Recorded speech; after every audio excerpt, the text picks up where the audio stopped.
the Commission, ladies and gentlemen, good morning everyone.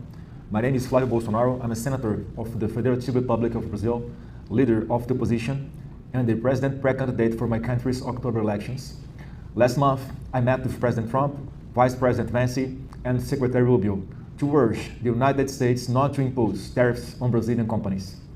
Today, I would like to share with this Commission the same arguments I presented to them and explain why that request serves the interests of both Brazil and United States.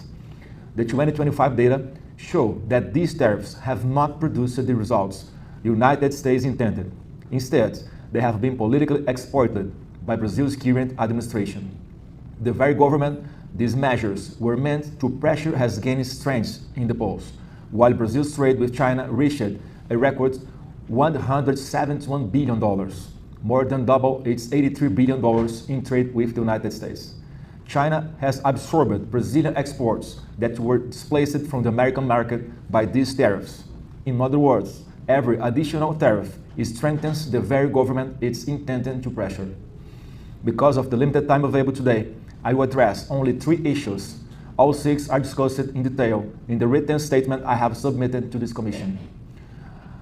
The first is censorship. The confidential orders directed at American digital platforms did not originate in Brazil's National Congress. They were issued by a justice of Brazil's Supreme Federal Court and by President Lula's administration, based on executive decrees and judicial rulings rather than legislation duly enacted by Parliament. A 25% tariff penalized the entire Brazilian people, except the very authorities responsible for those decisions. The second issue is corruption. Corruption is one of the greatest scourges facing the Brazilian people. There is no disagreement on that, but corruption has identifiable perpetrators.